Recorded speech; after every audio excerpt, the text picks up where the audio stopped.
I'm very, very delighted to be able to introduce to you today Solange Denevaux. I've known about Solange for a long time.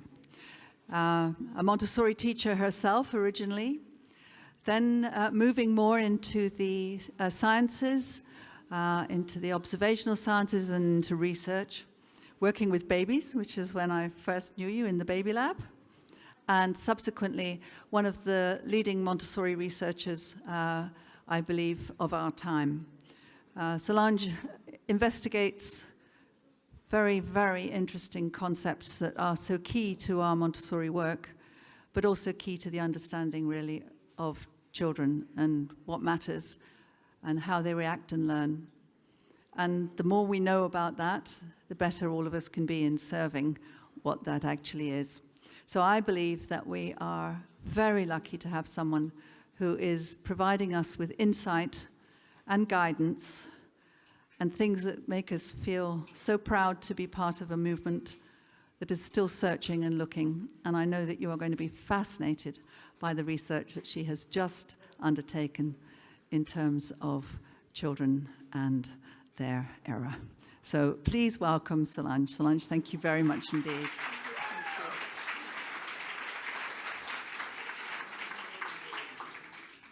Thank you very much for this kind introduction. It's a great honor to be here with you, sharing actually what has been my life the past 10 years and what I've learned and how I came to learn about it, actually. And it's a great honor, as I was saying, but it's also, I feel, a large responsibility because I want you to enjoy and feel actually my state when I am so deeply involved in this scientific research.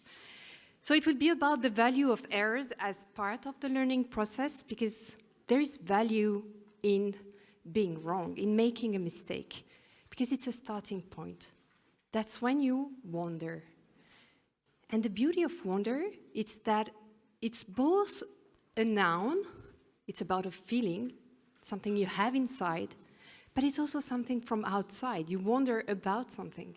So it's both inside and outside. But it's also a verb, actually.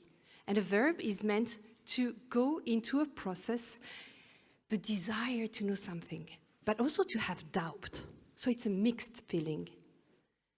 So errors can generate wonder. And many different wonders have paved my scientific journey. And I want to share with you today my scientific journey and how it came to the Montessori education and what we have learned about it. So in 2007, I got my first significant wonder.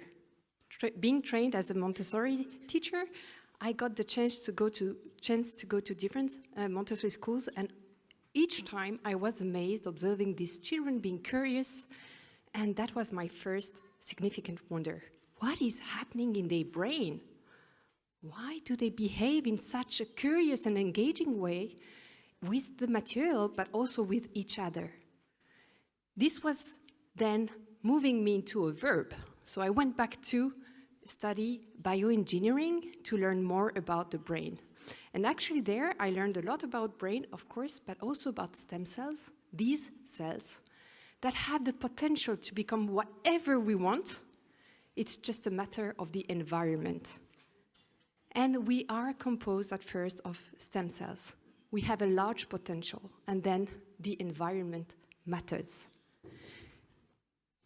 Finishing my master thesis, I had a baby, my firstborn son, and that was another wonder, because then I was realizing that according to the environment, my son would react differently.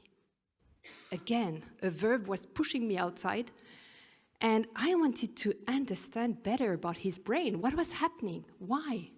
How does the environment shape school children's development? This pushed me back to the university to start a PhD thesis on that exact topic. But where to start when you have such big question? That's when you wonder, you feel a bit lost. But that's okay. You lose control of the world, the universe, and you start wondering, asking questions. And at that time, I was working with Edouard Jantat, and he was very smart to say, let's start to replicate what others did. We all know the great work of Angeline Lillard, and also in France, of Besançon and Lubart about creativity. And all these studies seem to say, okay, the Montessori school children, they seem to have higher executive functions, this ability to execute tasks, but also a higher well-being at schools, and higher academic outcomes, and creativity skills. So that was our starting point. We just replicated past studies with a Swiss cohort of 200 children, either from Montessori or traditional Swiss schools, and we just compared the outcomes. And actually, as you can see on this graph, when we look at the executive functions, that was super frustrating for me, because they would not differ. But my hypothesis was then that they have to differ, because that's what they say outside there. However, when you take Swiss children from quite wealthy environments, it might be that the family compensates already and offer what is needed to develop these executive functions. And there, school doesn't make a difference. That was an error for me, an error of my hypothesis. So I had to think further, but that was not easy. Then my hope were on emotion development. Maybe well-being was higher. Again, no difference in well-being in these children. Oh, what to do? Stop science? No. But that's where the real journey began. Actually, when we observe the academic outcomes, either language or math, Montessori school children would score higher. So they are still, despite no difference in executive function, they are good performance. And something else that was really striking is that whatever the measure we would take, their creative abilities were higher. And something super interesting is that actually Montessori school children use their creativity skills to perform at school. They are not memorizing by heart or just being super executant. They are capable of thinking and adjusting their point of view according to the context to perform. That was a new wonder. Wow! Maybe it's not about performance, but it's about adaptability. What is adaptability, actually? We all have plans. So we all agree that's something that we all have every day. We have a goal, but that's life plans sometimes. Meaning that we are facing numerous adversities or unexpected events, or what we could call errors. And actually, we have to adjust ourselves, and we have to adapt, otherwise we cannot reach our goal. And hopefully we do most of the time, and we can reach the final goal. This capacity to address errors is something that is shared universally among all human beings. We have a dedicated brain regions that is just here to make us aware that something is unexpected, help us adjust by slowing us down. We can have all our senses that are way more sensitive, so we can gain new information, collect new data, and adjust ourselves. This is, of course, a very complex process, but if we just watch this young girl discovering herself in a mirror for the first time, you will see these 3 steps very clearly.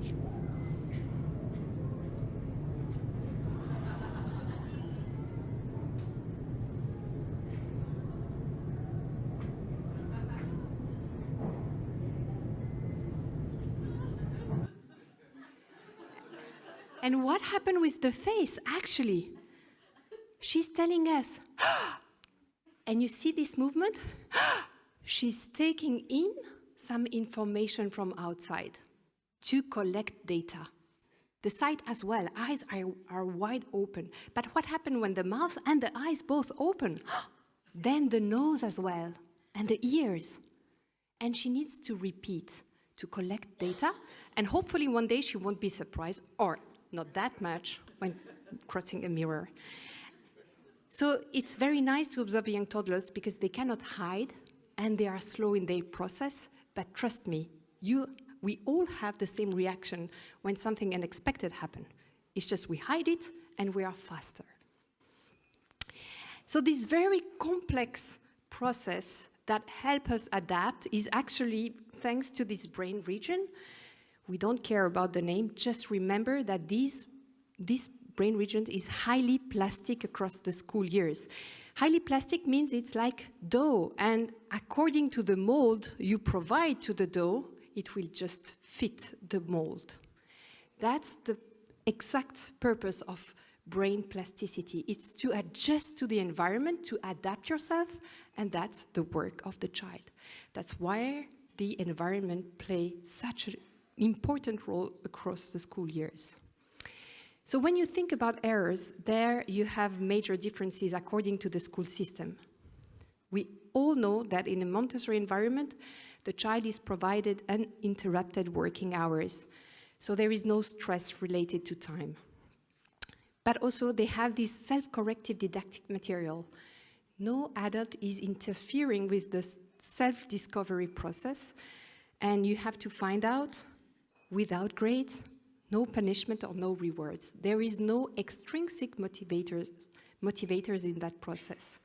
And finally, there is a social dimension that is very important, which is related to peer-to-peer learning, where you have to encounter diversity in how we think. Everyone is thinking differently.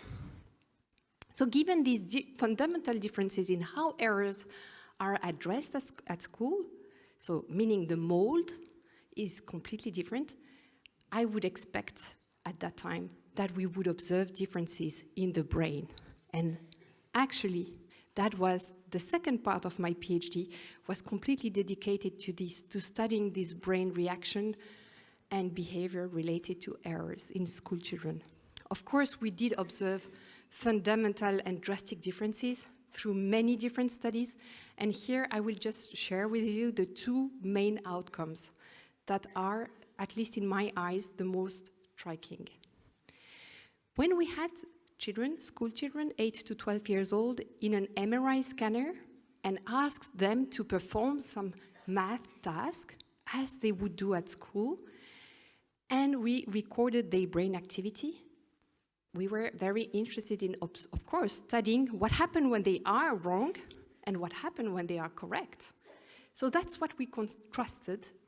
And what we observe is that Montessori school children, whenever they face a mistake, when they are incorrect, they would try to connect their brain regions that know that something is not correct, but I have to self-correct myself.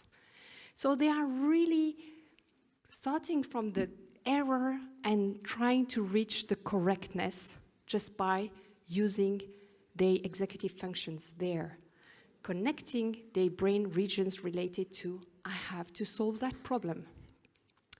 In comparison, traditionally school children, what their strategy is more about, whenever I am correct, I will try to memorize the correct answer.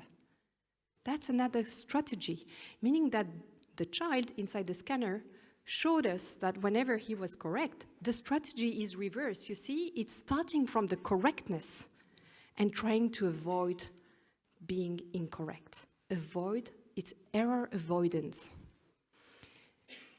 Maybe in the short term, you have the same outcomes, but imagine in the long run what kind of mindset children start developing, because the mindset they develop across the school years, once it's baked, it's very hard to change as adults.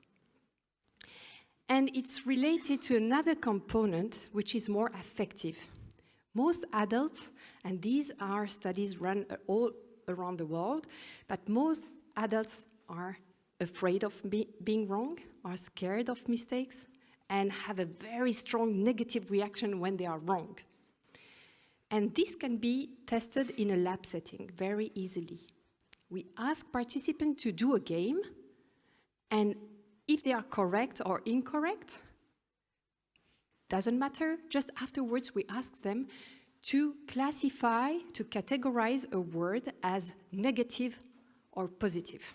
So let's play the game. I will say words, and you just say positive or negative, according to your own perception. Holiday. Smile. War. Friend.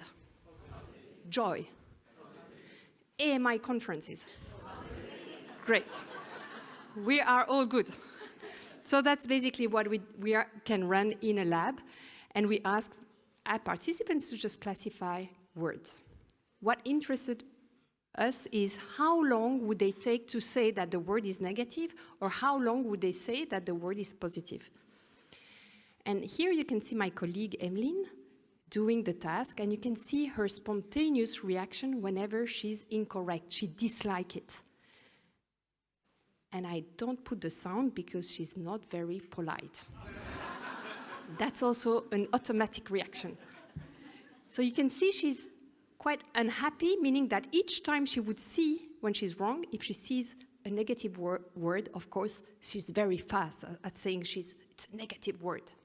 It's a bias. And we could replicate that work. Actually, you see here adults being faster, needing less time to say that the word is negative. That's a bias. And we did observe actually that bias in adults. However, in children, we could not observe that bias. Whatever the schooling background, Montessori or traditional school children would not have any bias. They don't have any affect attached to being wrong. That's what you see here. And just to represent it to you, it's a balance.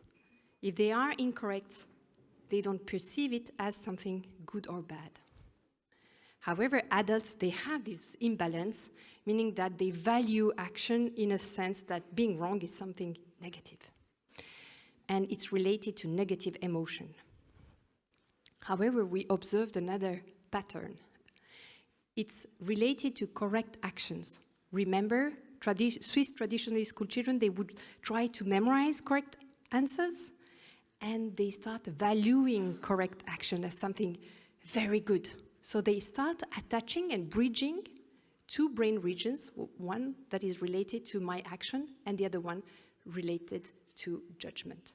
So it starts attaching strongly this perception that being good is something valuable. However, Montessori school children, they don't have any of this bias. And by the way, if you think about this, this is the exact same pattern that observed in adult, but it's just the reverse. Adults attach a strong negative affect to being wrong, and children attach a strong positive affect of being correct. But that's the exact same process.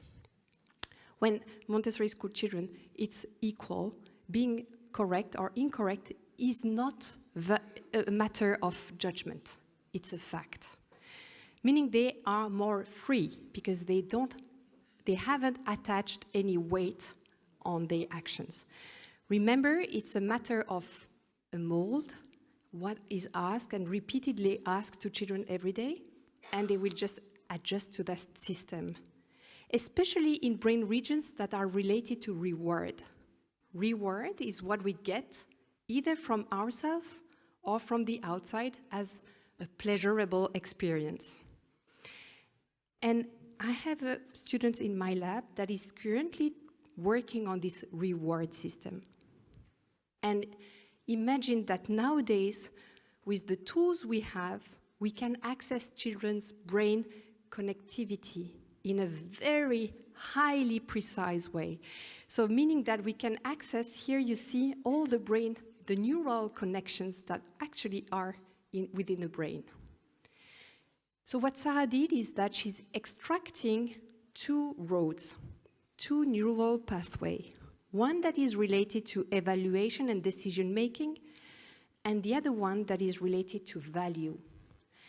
And what we observe when we take these two different roads is that evaluation and decision making is the same for every school child. They are just learning how to make a decision based on an outcome. That's a regular process.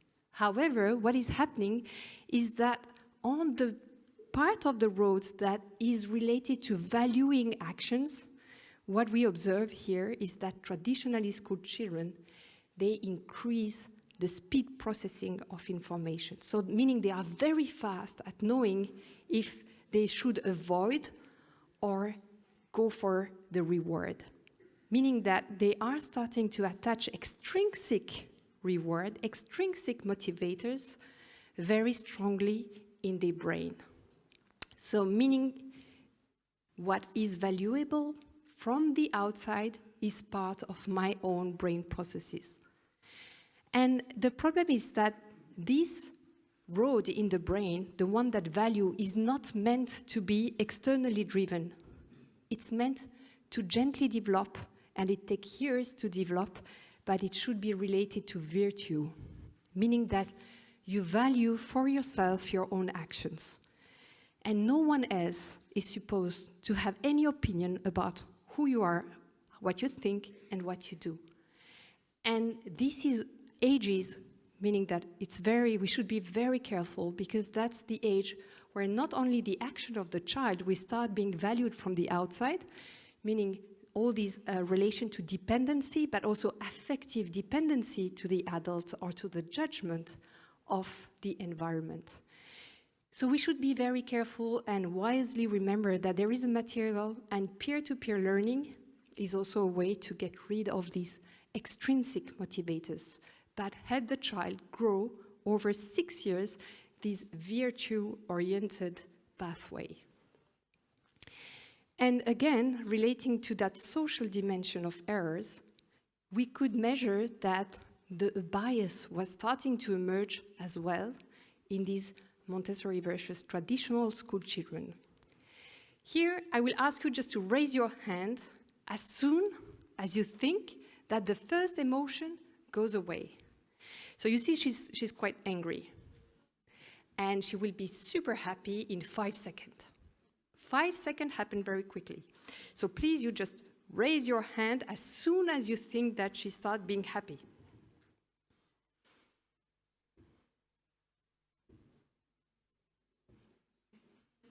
Great. Now, he's very happy, but in 5 seconds, he will be very mad. And again, you to decide when you think that he's not happy anymore. Ready?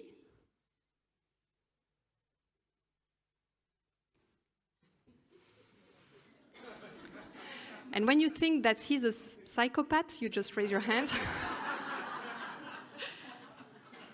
So what happened? You didn't raise your hand all at the same time. Why?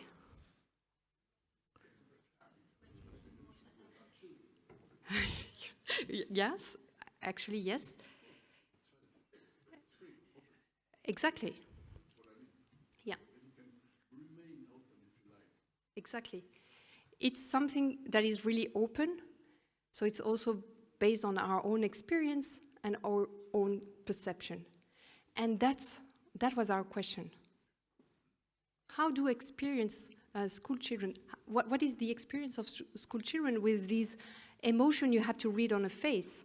And what we did is that actually we looked for how long Montessori school children would look at positive emotion and for how long they would look at negative emotion. So when do their brain decide that it's enough, that's over? And this is simply a bias, a perceptive bias. It's for how long you raise your attention and you keep your attention on positive information, whether how long you would keep your attention on negative emotion. And guess what? Actually, what we observe is that Montessori school children, they tend to have a positivity bias. A positivity bias is you take longer time and attention on all emotion and social emotion that conveys positive stimuli. Whereas traditionally school children, they would look longer at negative emotion. So this is very important because that's the type of glasses we wear day long, And it's the story of seeing a glass half empty or half full. It's the same glass. Still, where do you put your attention on? And it's just informing us that the mold we are offering to this brain dough is also shaping that type of perceptive information. And it's very important, because if you are unsafe about your social environment, you are less capable of creative thinking.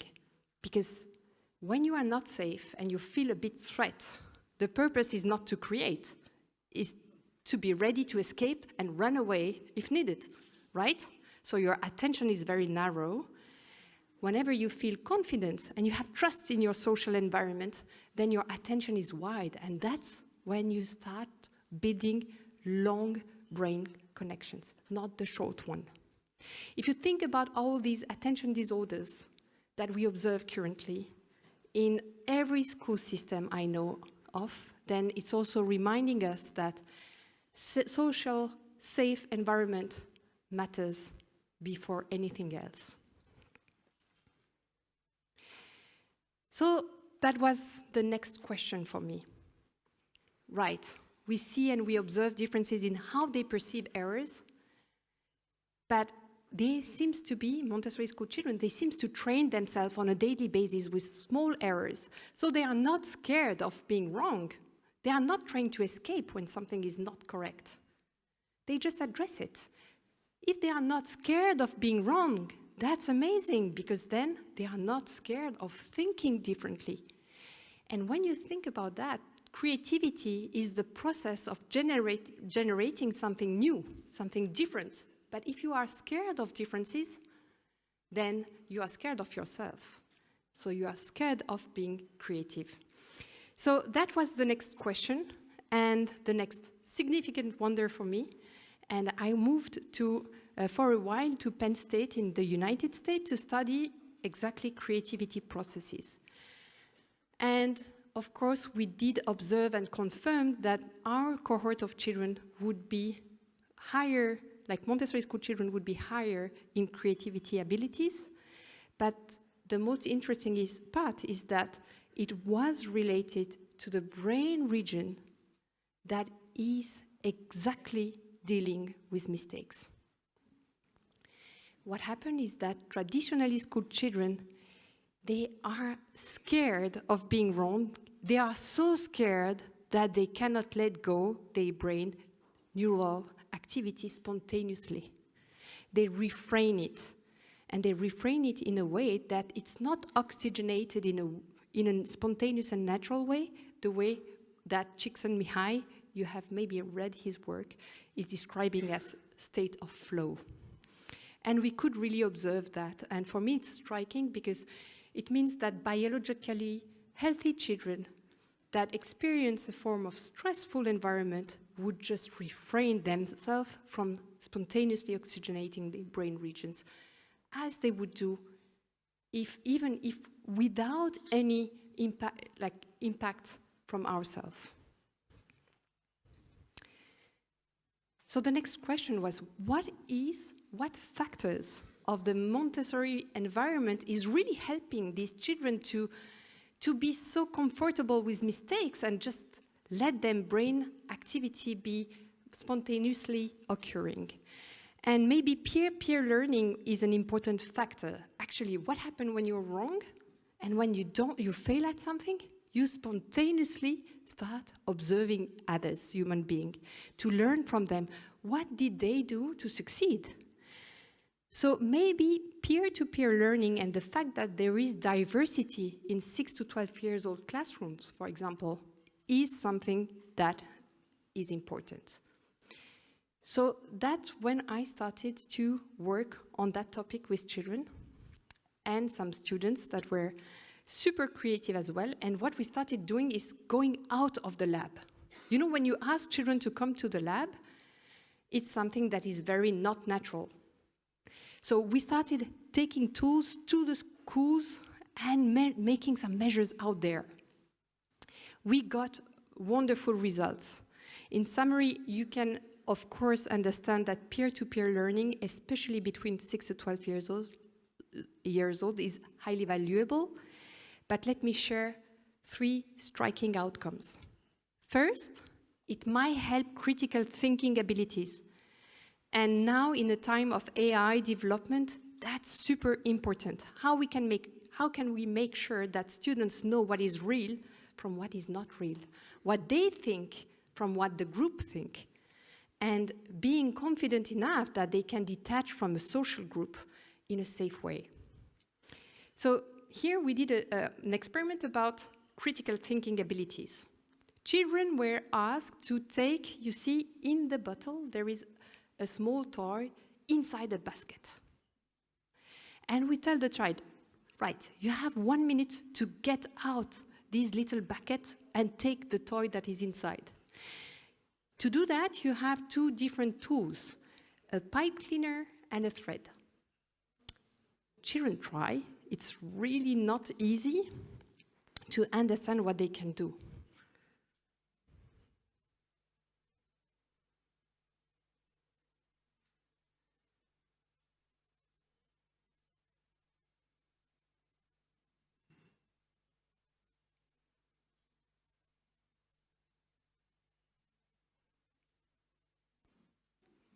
So he's really trying hard. Most of them don't succeed. So what we do is we show them a small video of an adult or a child explaining them to take the pipe cleaner and just do a hook. Do we all agree that's enough to get the bucket out? So as scientists, we play a bit and we add something that is completely useless. Do we all agree that we don't need a loop? Then, of course, unless you use it, actually, that's right. And then that was of interest. How many children would understand that they just need a hook and that they don't need a loop? So they would have critical thinking. What is my goal and what do I need to succeed my goal? And half of the children observed adults showing them the solution, and half of the children observed children. Now that you are all in a scientific mindset, the outcome is children observing other children would be more critical. They would stick to, I just need a hook, and they would not over-imitate, do something useless. However, the children observing adults, they were maybe unsure.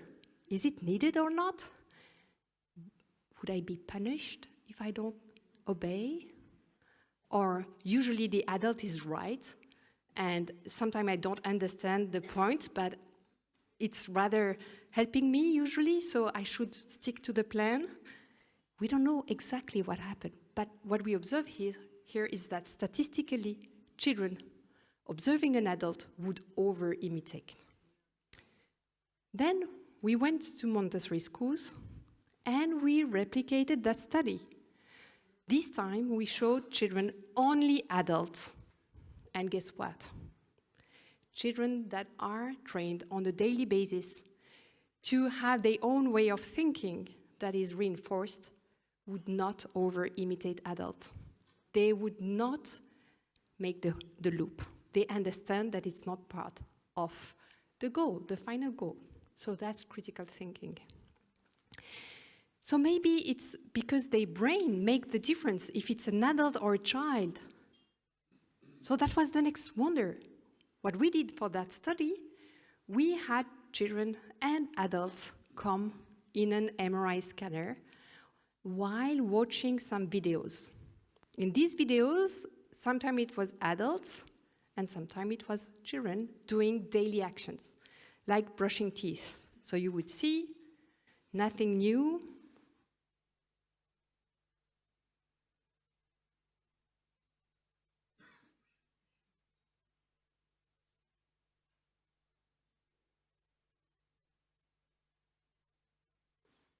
But sometimes they would watch unexpected actions.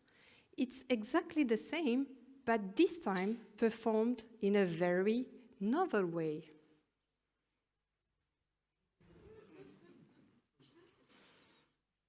Do you brush your teeth like that, or normally not?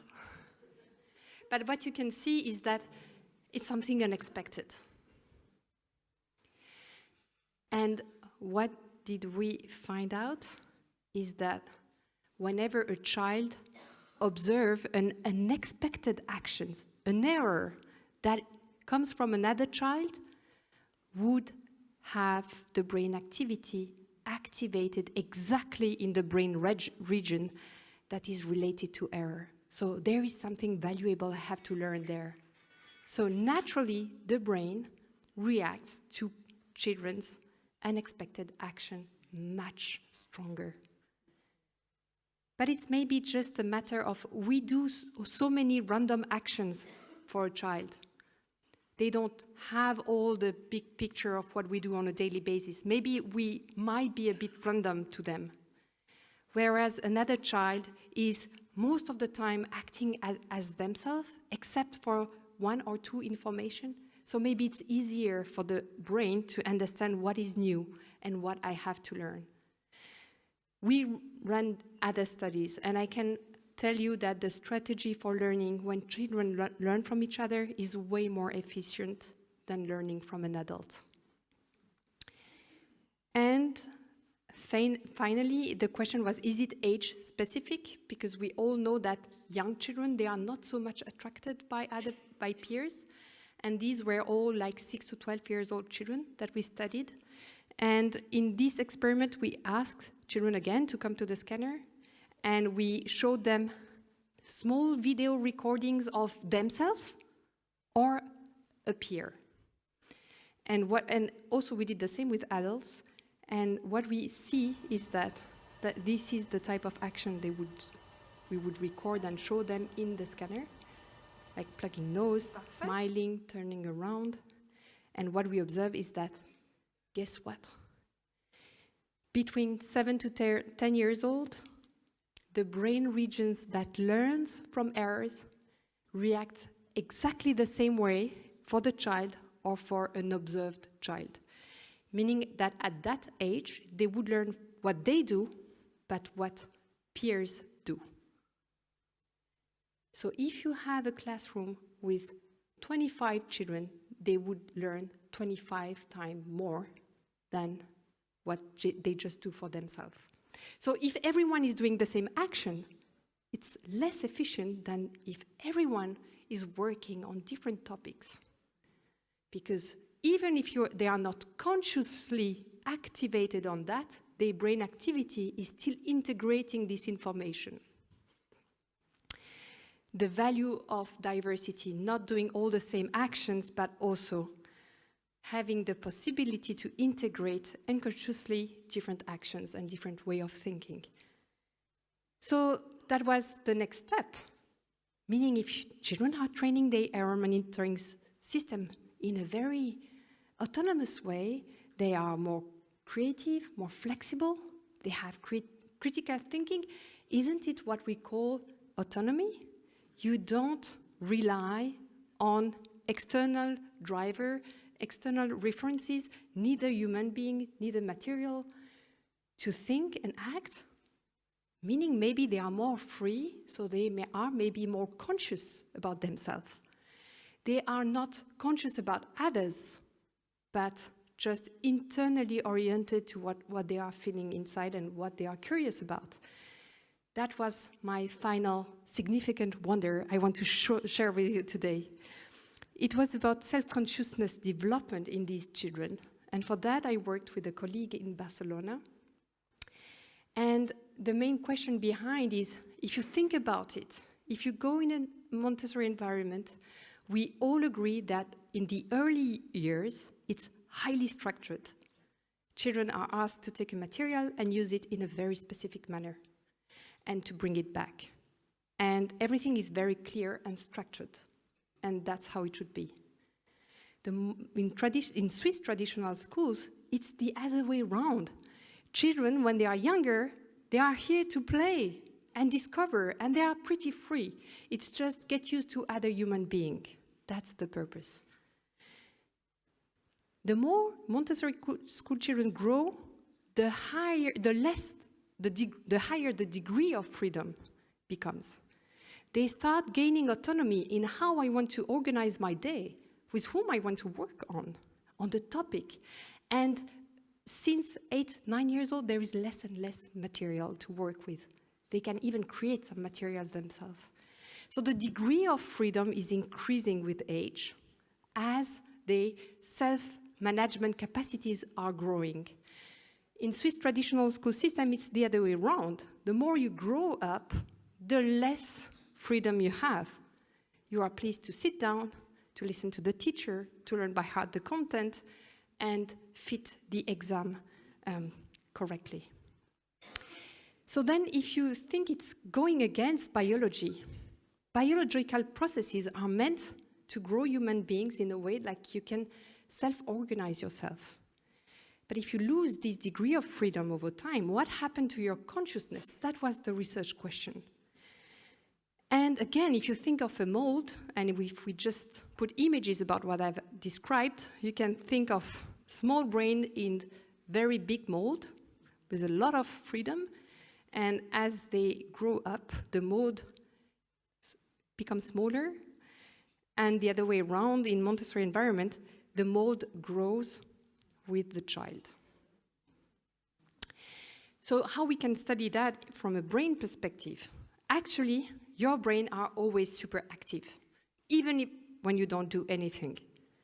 And the beauty of this activity is that if it's very, very regular, then I can look it.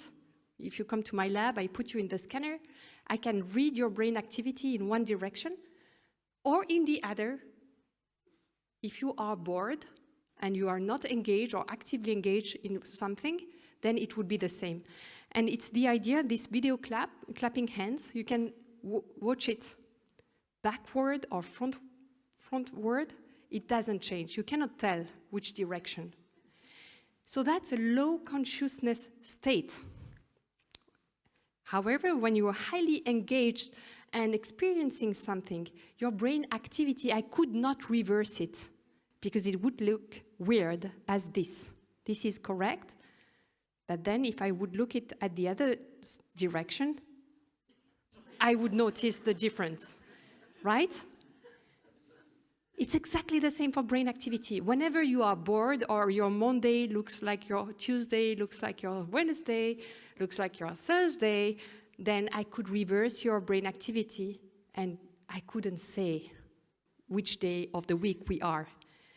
But if you are engaged in what you're doing and every day is a new day, I could not mix Monday with Tuesday brain activity, okay? So guess what?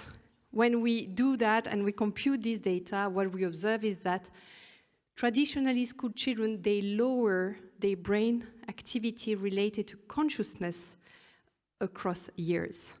Meaning that if you are in an environment where you more and more lower your degree of freedom, you lose consciousness of what is happening because you more and more rely on external drivers.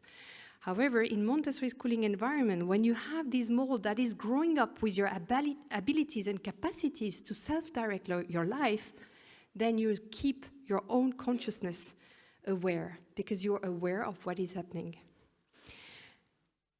So that's important because it's nice to wonder, but it's even nicer to be conscious that you wonder.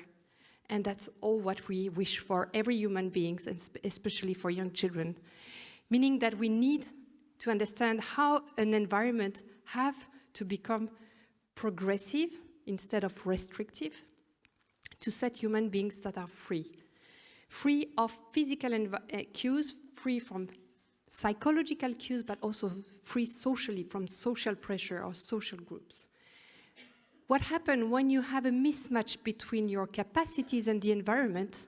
Actually, it's inducing stress. And I will just show you this small video of same-age children that do an experience that is a mismatch at first and at the end between their capacity to address novelty or when it's a good fit. See the differences in reactions.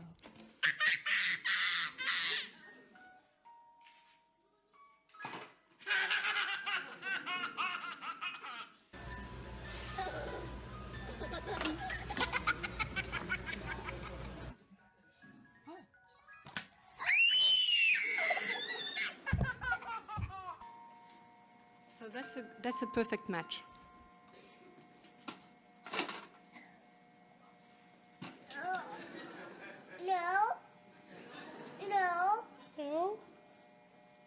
No. Here she comes.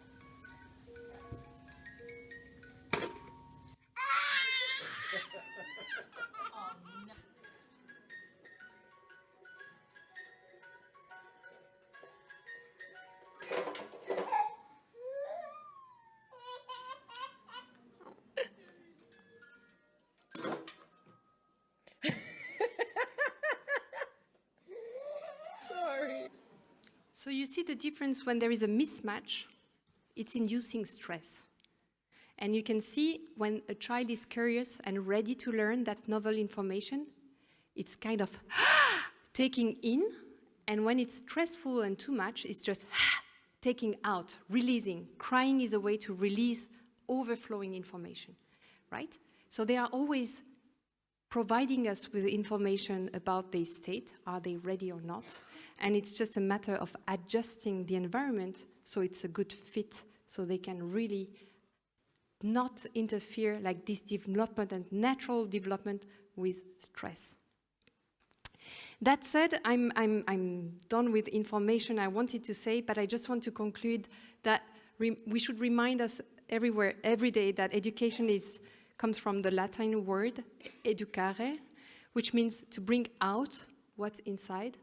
And it's really this idea of, instead of just adding stuff, it's really to revealing. And for me, the way we do science is also serving or deserving the purpose. And we should go and move on from comparative studies where we try to understand, control everything, compare, because the outcomes is always binary.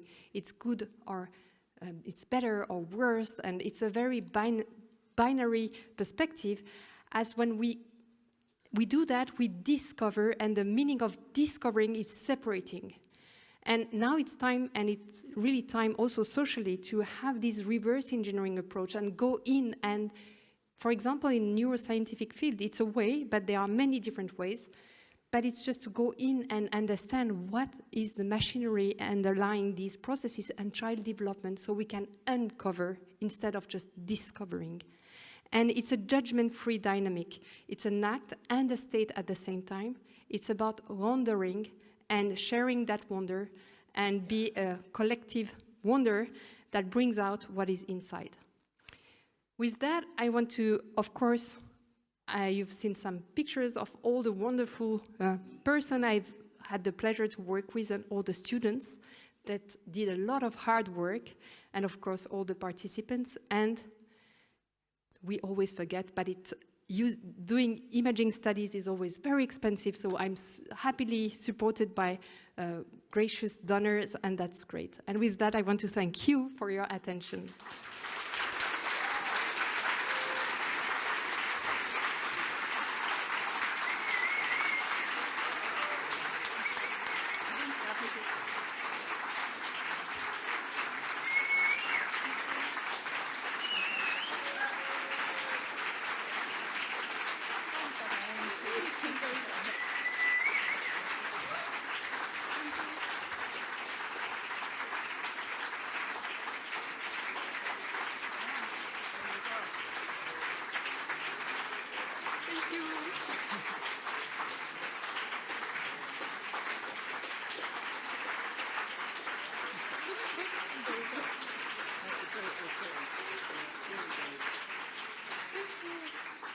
So we give a small present for uncovering.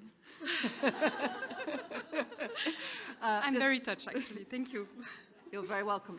I think this is the kind of inspiration and insight that is so helpful to all of us, not just with the work we do, but with our daily lives. And Solange, I want to thank you on behalf of everybody for this work, and we want you to do much more of it. Thank you very much indeed. Thank you.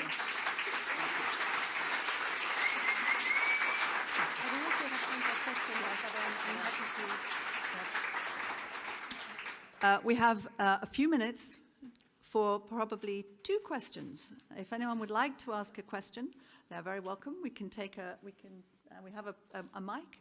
Is there anyone that would like to ask a question? So I've got one there, and let me just. Oh, lovely. This is Anne Velasco.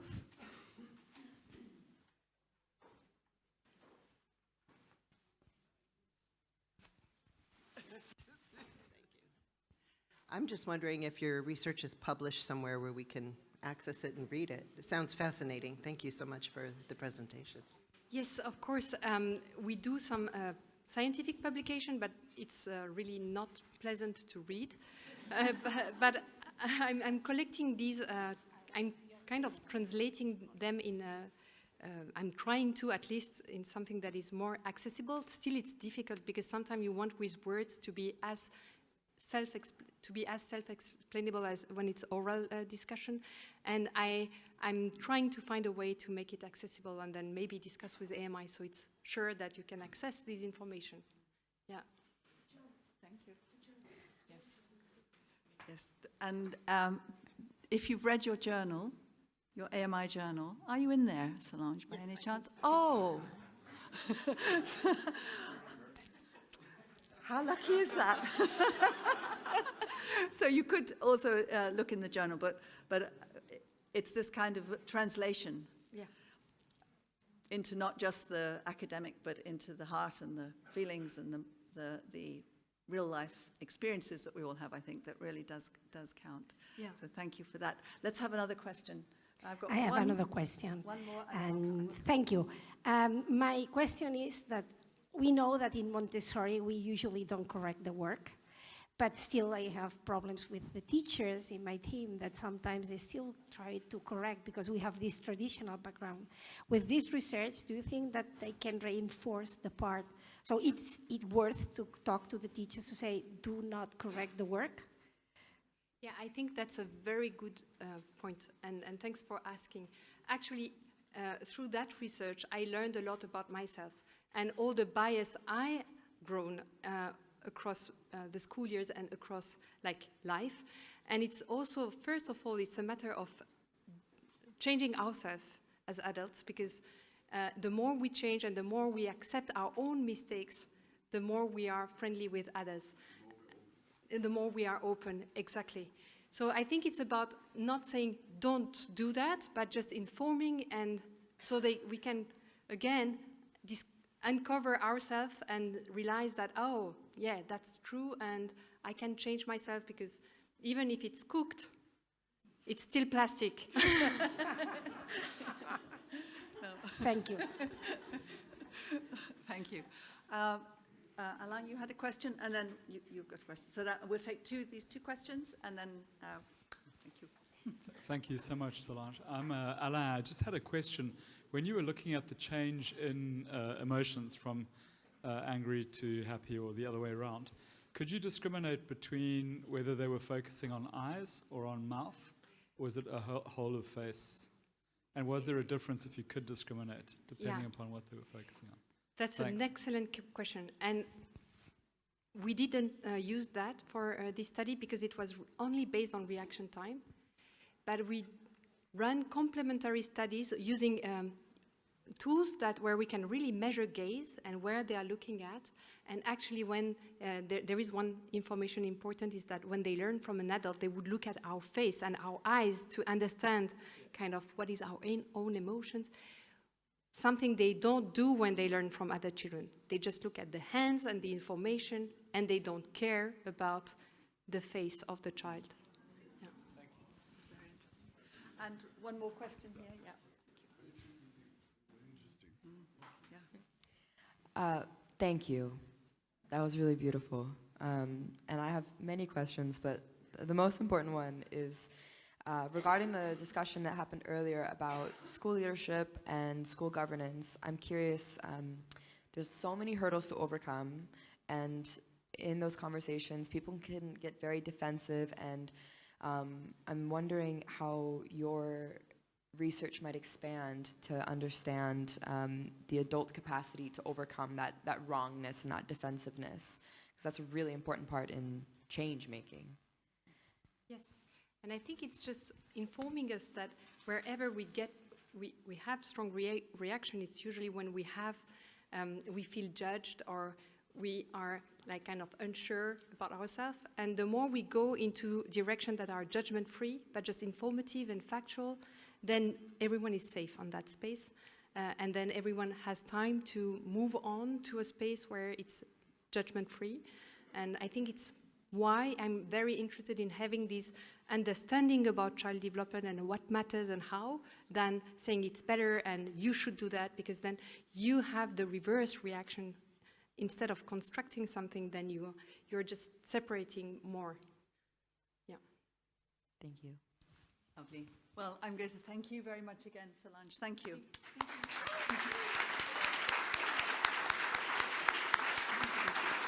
Thank you.